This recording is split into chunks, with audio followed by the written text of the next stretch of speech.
Okay, another quick update on Iran. Iranian Foreign Minister Araghchi went to Beijing today, and sounds like he was told to make a deal. So make no mistake, China has absolute leverage over Iran. They take down about 90% of Iran's exports. In a world where Iran is under sanction and China is willing to disregard those sanctions, then Iran can and has been able to survive being sanctioned. But if China says we're not going to do that, then Iran cannot survive being sanctioned.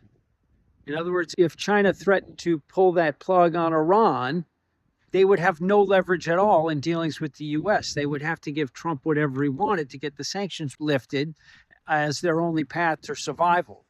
So China most certainly can tell Iran not to make a deal or to make a deal. My guess is they were telling them to dick around for the last 10 days. As I said in my last video, Iran probably wanted to see if the Hormuz weapon would really bite. Where'd Brent go? 118 or something? It's not really exploding the way many thought. So the clock was ticking on Iran from that perspective. But I think also China wanted to time this thing so that the deal is made shortly before the Trump-Xi summit, and it looks like China had a big hand in bringing peace to the world and supporting, international law and blah, blah, blah, blah, blah, blah, blah. Anyway, the statement out of the Chinese Foreign Ministry today mentioned two things that I think suggest Iran has been told to make a deal, talked about reestablishing freedom of movement through the strait. Didn't explicitly say no tolls, but pretty clear there will be no tolls. That's not happening, as I've said for well over a month now.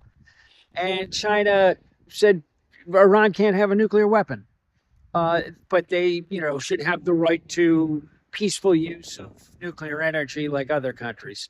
So that's very easy. Iran will maintain their right to enrich uranium, but they'll tell the U.S. we won't do it for 10 years or 12 years or whatever it is. So there's really nothing left to be arguing about. Trump suggested today this could take another week. That means there's some kind of MOU signed early next week, probably in Islamabad, shortly before Trump goes to Beijing. And it looks like Beijing will have done him a favor. And again, they're positioned as this international peacemaker. And it sets up for a nauseating love fest between Trump and Xi in Beijing. We can only hope they limit it to extending the status quo deal. It is possible that China has some shit now that it will cash in by getting Trump to change the rhetoric around U.S. policy on Taiwan. The Chinese want the U.S. to change their wording from not supporting Taiwanese independence to opposing it. Is that really that big a deal? Trump probably doesn't think so. In a practical sense, it's not, because Taiwan's not going to be the one breaking the status quo anyway. It's going to be China, and we're going to need to make it clear that we will defend Taiwan in that case. So maybe he gives China this. The foreign policy establishment at D.C. would go bonkers, but I don't think it's that big a deal. I also should mention that if this deal doesn't get done, the U.S. and China are on a collision course, because the U.S. has sanctioned a large petrochemical company buying Iranian crude.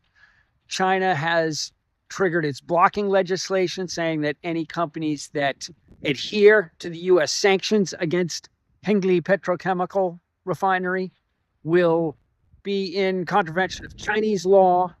And that means the U.S. needs to then come back and sanction Chinese banks that are doing business with this petrochemical company. That's the financial equivalent of nuclear war.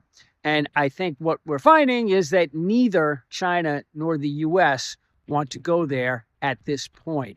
So the unstable equilibrium between the U.S. and China likely to continue, but we had some tremors this week that threatened to take us over the cliff. So China wants Iran to make a deal. Iran will make a deal. I know I've said it before, but haven't been proven wrong yet. It's taken a little longer than I would have thought, but this is a done deal. Should get done early next week and lead us into a U.S.-China summit that will probably just be status quo, maybe expanded deal for China to buy soybeans, and maybe Trump gives them some language on Taiwan that, again, will get blown out of proportion in terms of its practical importance.